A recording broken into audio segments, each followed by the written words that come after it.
Free की culture पर संतोष मेहरोत्रा, हालांकि अभय दुबे मुस्कुरा रहे हैं। अभय जी, मैं लौट रही हूं आपके पास। फिलहाल संतोष मेहरोत्रा, मैं समझना चाहती हूं आपसे सर कि ये जो चल रहा है खेल, भाई हम कर रहे हैं तो वो वेलफेयर स्कीम से कल्याण कर रहे हैं हम, तो असल कल्याण और इस दिखावे के कल्याण में आप भी कोई फर्क देख रहे हैं क्या, या फिर सब कल्याण ही कर रहे हैं? जो 1000 रुपए दे रहे हैं वो भी, 3000 देंगे वो भी, सिलेंडर 500 की दौड़ से 450, फिर 450 से 400।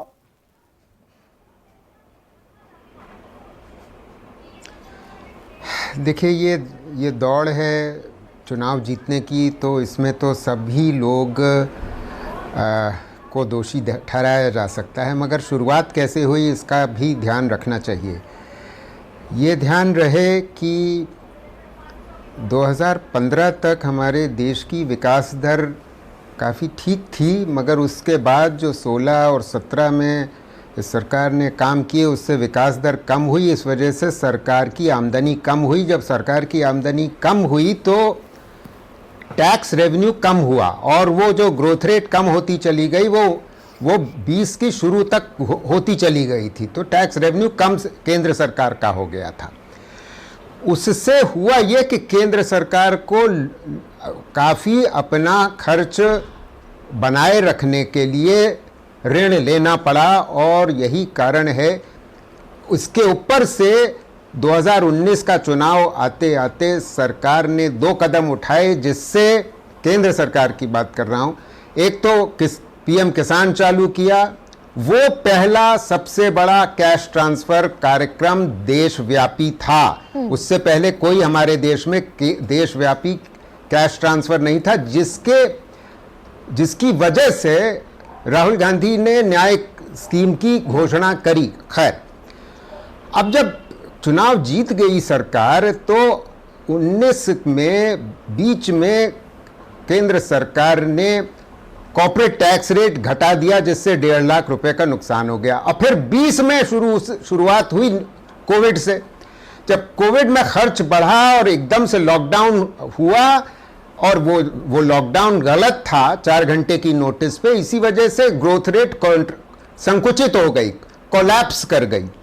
ये हैं मूल कारण, जिसकी वजह से सरकार के जो ऋण है वो 55 लाख करोड़ से शुरू होकर के 2014 में वो बढ़ करके 160-165 लाख करोड़ हो गया है। नहीं, संतोष मेहरोत्रा, एक सवाल इसी से ये भी निकलता है। कह रहे थे कि वो मैं खत्म कर लें। हाँ।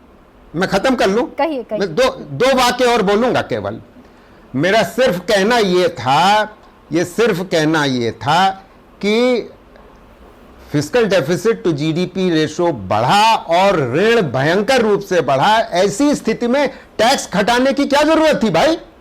अब इस स्थिति में जब कांग्रेस को ध्यान आता है कि हम बहुत से इलेक्शन हार चुके हैं, तो हमें वही करना है जो केंद्र सरकार कर रही थी, तो उन्होंने भी वही करना शुरू कर दिया। ये जो होड़ लग गई है, उसकी वजह से हम इस स्थिति में पहुंचे हैं 4 साल बाद कि ये होड़ अब निरंतर बनी चली जा रही है। अब ये एक परंपरा बन गई है, हर चुनाव में हर पार्टी वही कर रही है। मतलब हम यहाँ तक आ गए प्रोफेसर संतोष मेहरोत्रा, कई बार 300 का दूं। बिल्कुल, इतना दुर्भाग्यपूर्ण कई बार लगता है कि हम यहाँ तक आ गए, कर्नाटक में आधा लीटर दूध का वादा हो रहा है।